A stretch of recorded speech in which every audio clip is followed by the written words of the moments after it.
This is the question based on sale of asset. ठीक है, depreciation का question. यहां पर मिस्टर वर्मा ने एक मशीन खरीदी 10 लाख की 1 अप्रैल 2020 को। ठीक है, यहां मैं समरी फॉर्म कर रहा हूं। 1 अप्रैल 2020 को एक एसेट खरीदी 10 लाख रुपए की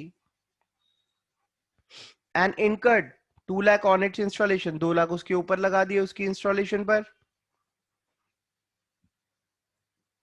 on 30th of September 2021, 30th of September 21, he bought another machine for rupees 5 lakh।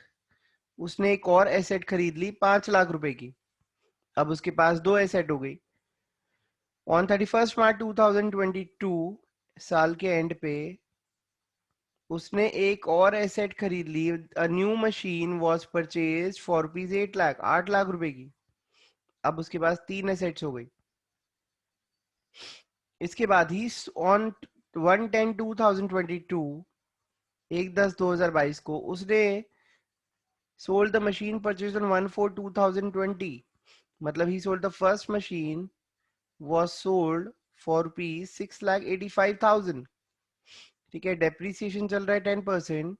और हमें अकाउंट रिकॉर्ड्स बनाने 31 मार्च 2023 तक सिर्फ एक मशीन अकाउंट बनाना है।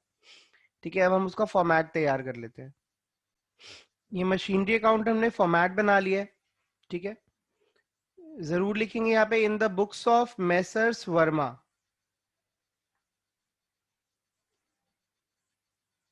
ठीक है, तो अब हम स्टार्ट कर रहे हैं। यहाँ पर हमारा फर्स्ट ईयर जिसमें ट्रांजेक्शन शुरू हुई वो है 2021। 1 अप्रैल 2020 को हमने एसेट खरीदी टू बैंक अकाउंट जिसकी कॉस्ट थी 1 लाख, और सॉरी 10 लाख। एंड इंस्टॉलेशन का जो चार्ज था वो था 2 लाख। टोटल हो गया 12 लाख। ये हमारी फर्स्ट एसेट है। इस साल उसके बाद कोई ट्रांजेक्शन नहीं हुई। ठीक है, 2021 के अंदर और कोई ट्रांजेक्शन नहीं हुई। मतलब 2021 के अंदर हमने सिर्फ डेप्रीसिएशन चार्ज करना है 31 मार्च को। तो 31 मार्च को जब हम डेप्रीसिएशन चार्ज करेंगे तो मैं आपको याद दिला देता हूँ ये डेप्रीसिएशन कौन सा लगेगा। 10% ऑन कॉस्ट लिखा था क्वेश्चन में। और जहां पर कॉस्ट बेस हो उसका वहां पर मेथड कौन सा होता है, SLM, स्ट्रेट लाइन मेथड। जो क्या कहता है, आप कॉस्ट लो, रेट लो और टाइम, टाइम से मल्टीप्लाई कर दो, आपका डेप्रीसिएशन आ जाएगा। Cost rate time, CRT। तो अब देखिए यहां पर कॉस्ट हो गई 12 लाख, रेट हो गया 10%, टाइम हो गया पूरा 1 साल। तो 1,20,000 रुपए डेप्रीसिएशन लग गया। 1 साल क्यों लिए, क्योंकि 1 अप्रैल से 31 मार्च 1 ईयर होता है। 31 मार्च को हमारा बैलेंस CD जो आया वो हो जाएगा 12 lakh minus 1,20,000, that will be 10,80,000। आप बैलेंसिंग करके दिखाएं आप या लॉजिकली चले, दोनों में कोई फर्क नहीं है। ठीक है, लॉजिकली चलेंगे तो बेटर रहेगा। अब आ जाते हैं 2021-22 में। ये जो क्लोजिंग वैल्यूज है ये ओपनिंग वैल्यू बन गई। टू बैलेंस BD 10,80,000, 10,80,000 रुपए।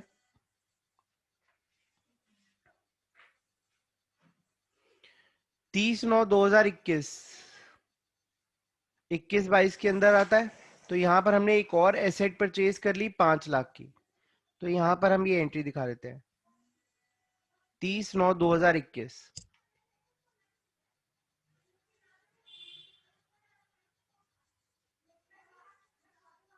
To bank account second asset. ठीक है, 5 लाख की। एक बार और चेक कर लेते, क्या पता इसमें कोई और एंट्रीज भी हो। ये 31 मार्च 2022 भी जो एंट्रीज आती है वो 21-22 में ही आती है, आखिरी डेट पर 8 लाख की। मतलब इस साल हमने दो एसेट खरीदी है। 31 मार्च 2022 को to bank account, third asset that is for 8 lakh. ठीक है, अब इसके बाद हमने करना क्या, इस साल और तो कुछ हुआ नहीं। तो 31 मार्च को हमने डेप्रीसिएशन क्लेम कर रहा है बाय डेप्रीसिएशन अकाउंट।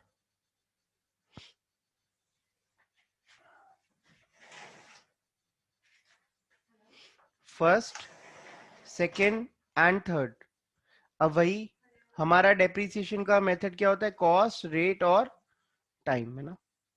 तो फर्स्ट की कॉस्ट जो थी वो तो 1 लाख, वो तो 12 लाख की है। रेट उस पर 10% है, टाइम उस पर पूरा साल है, तो उस पर तो 1,20,000 पूरा लगेगा। तो यहाँ हमने 1,20,000 लगा दिया। ठीक है, मैं आपको रफ वर्क करके भी दिखा रहा हूँ साथ साथ। सेकंड जो एसेट है वो 5 लाख की है। 5 लाख का 10%, 5 लाख की कॉस्ट का 10%, लेकिन उसमें 30 सितंबर है परचेज डेट। तो मंथ की एंड डेट पे अगर परचेज करे तो उस मंथ तो वो यूज ही नहीं हुई एसेट। ठीक है, अब 30 सितंबर तो कर दो क्रॉस। उसके बाद मंथ कौन से आगे, अक्टूबर से लेके मार्च तक, जो 6 महीने होते हैं, तो 6 महीने का डेप्रीसिएशन यहाँ चार्ज हो जाएगा। That will be 25,000, 25,000। Third asset 8 lakh की है। 8 लाख का 10% लेना है। और यहाँ पर देखिए पीरियड क्या है, 31 मार्च। 31 मार्च ईयर एंड ही हो जाता है, तो यहाँ पे डेप्शन 0 मंथ्स के लिए लगेगा, मतलब 0। तो there will be no depreciation. Total depreciation जो है 1,45,000।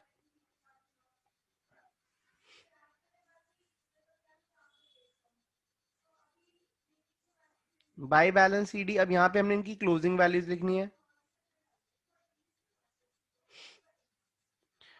10,80,000 की एसेट में से 1,20,000 लेस हो गया, तो ये आ गया 9,60,000, इसकी वैल्यू आ गई।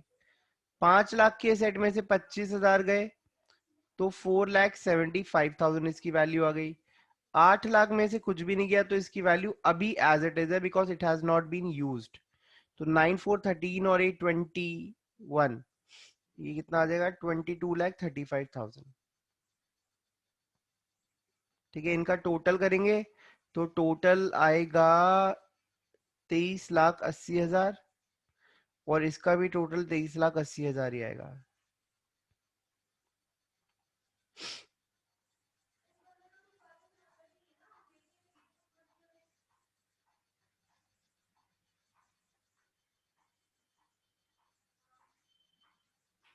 अब यहाँ पे ये सारी वैल्यूज ओपनिंग में आ जाएंगी। 9,60,000, 4,75,000 और 8 लाख। टोटल आ गया इनका 22,35,000। अब इसके बाद एसेट को हम सेल ऑफ कर रहे हैं, फर्स्ट एसेट को 1 अक्टूबर को, कितने में, 685 में। जब एसेट को हम सेल ऑफ करते हैं तो उसकी एंट्री क्या होती है, बैंक बैलेंस में ऐड ऑन होता है और एसेट चली जाती है, तो एसेट क्रेडिट हो रही है। तो 1 अक्टूबर को यहाँ एंट्री आएगी बाय बैंक अकाउंट। यहाँ पे हम एसेट का नाम डालेंगे फर्स्ट एसेट, और यहाँ क्या लेंगे, सेल ऑफ एसेट या सेल ऑफ मशीन। कितने की सेल ऑफ हो गई, 6,85,000। ठीक है, जब भी आप एसेट सेल करते हैं तो आपको ये देखना बहुत जरूरी होता है कि प्रॉफिट हो रहा है या लॉस। तो यहाँ पे हम एक वर्किंग बना लेते हैं, working note number 1, calculation of profit. और ठीक है, 1 अप्रैल 2022, 1 अप्रैल 2022 को, मतलब इस साल के शुरू में, मेरी फर्स्ट मशीन की वैल्यू, जिसे हम बोलते हैं रिटर्न डाउन वैल्यू,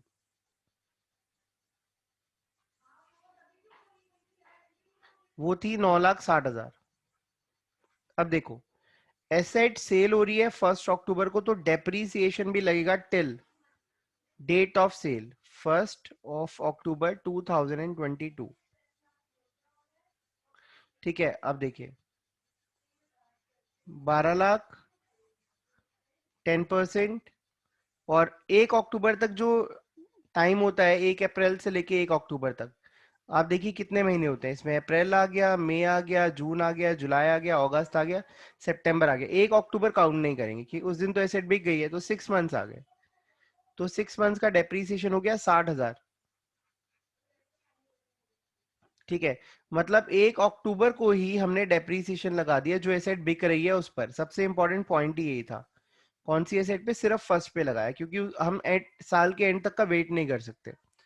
अब देखिए 1 अक्टूबर को हमें उसकी रिटर्न डाउन वैल्यू पता चल गई, दैट इज 9 लाख।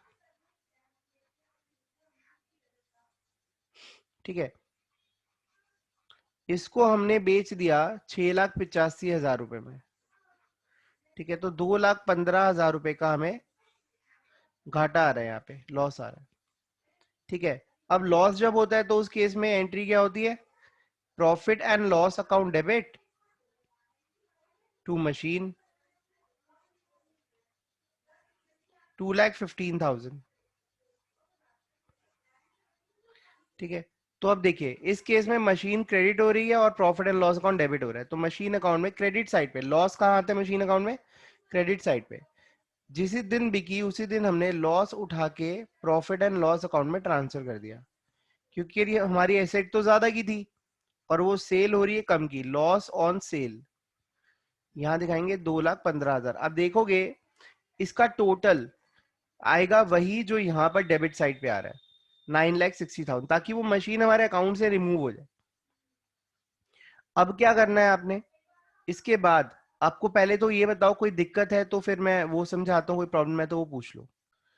यहाँ पे वर्किंग नोट नंबर 1 की रेफरेंस दे दोगे तो और बढ़िया हो जाएगा। अब क्या करना है, 31 मार्च को बची हुई एसेट पर डेप्रीसिएशन लगाना है। मैं यहाँ थोड़ा छोटा छोटा लिखता हूँ। ठीक है, अब बच गई है सेकेंड एसेट और थर्ड एसेट। ठीक है, सेकेंड एसेट की कॉस्ट क्या थी भाई? सेकेंड एसेट की जो कॉस्ट थी दैट वाज 5 लाख। उस पे डेप्शन लगेगा 10% और साल पूरे साल का लगेगा अब तो। और थर्ड पे, थर्ड थी 8 लाख की, 8 लाख का 10% इस पर भी पूरे साल का लगेगा। तो यहां लगा 50,000 और यहां पर लगा 80,000, 1,30,000 डेप्शन लग गया। 31 मार्च बाय बैलेंस सीडी, सेकेंड की वैल्यू कितनी रह जाएगी? 475 की एसेट है, 50,000 डेप्रीसिएशन, 4,25,000। और third 8 lakh minus 80,000 that is 7,20,000, 11,45,000। ठीक है, दोनों साइड का टोटल निकाल लेंगे, वो मैच करेगा। ठीक है, इसमें कोई डाउट है तो पूछ लो, क्वेश्चन कंप्लीट हुआ। आज हमारा जो टॉपिक हम डिस्कस करने जा रहे हैं इसी क्वेश्चन के साथ ही हम वो डिस्कस करेंगे, that is asset disposal account.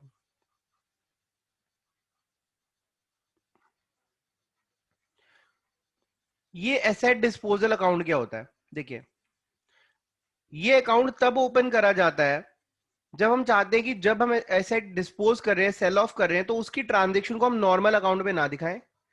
Cell से रिलेटेड ट्रांजेक्शन को, कोई एसेट बिक रही है तो उसको वहां से निकाल के अलग अकाउंट में डाल देते हैं। ठीक है, any asset which is being sold, हम उसको वहां से नॉर्मल अकाउंट से डालते हैं, क्योंकि वो यूज तो हो नहीं रही है अब, तो हम उसको अपने फिक्स एसेट से अकाउंट से उठा के एसेट डिस्पोजल अकाउंट में ट्रांसफर कर देते हैं। This account is open for the purpose of disposal of asset only।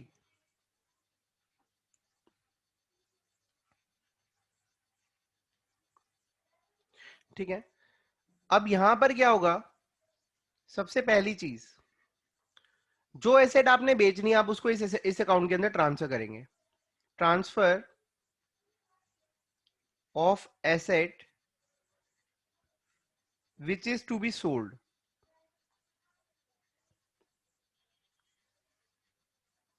ठीक है, तो अब क्या हुआ, एसेट जब ट्रांसफर होगी इस अकाउंट में तो एसेट अकाउंट तो क्रेडिट हो जाएगा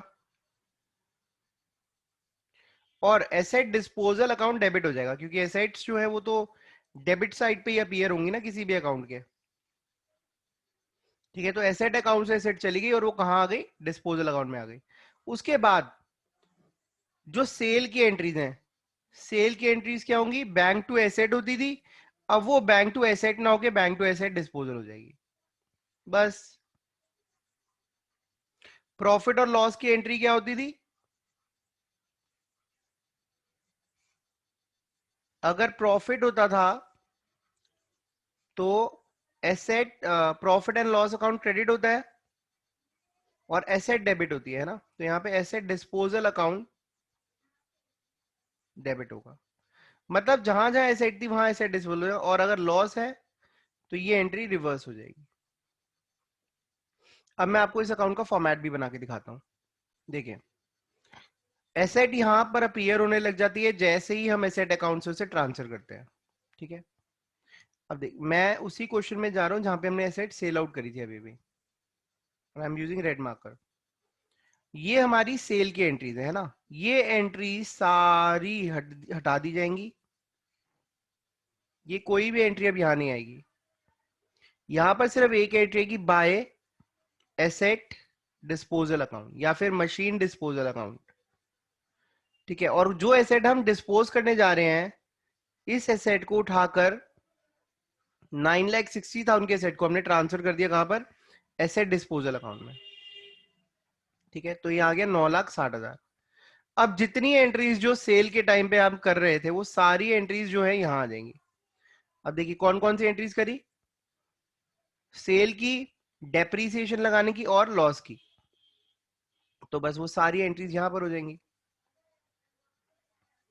bye bank account, that is sale of asset 6,85,000। By depreciation account, आपने जो उस पर डेप्शन चार्ज करना है वो भी यहां कर सकते हो आप, दैट वाज 60,000। और यहां आ जाएगा by profit and loss account, that is loss of sale, loss on sale 2,15,000। दोनों साइड अपने आप इक्वल आ जाएंगी, there is no issue in that. ठीक है, ये बस डिस्पोजल अकाउंट का ये फॉर्मेट है, और यही एंट्रीज आएंगी और कोई बैलेंस बचेगा नहीं, क्योंकि एसेट डिस्पोजल का काम है एसेट को डिस्पोज करना और बस राइट ऑफ हो जाना। ठीक है, और यहाँ पे आप देखिए कितनी सफाई हो जाएगी। अगर मैं आपको यहाँ से ये सारी चीजें हटा देता हूँ, देखिए क्या होगा। ये सारी एंट्रीज हट गई यहाँ से,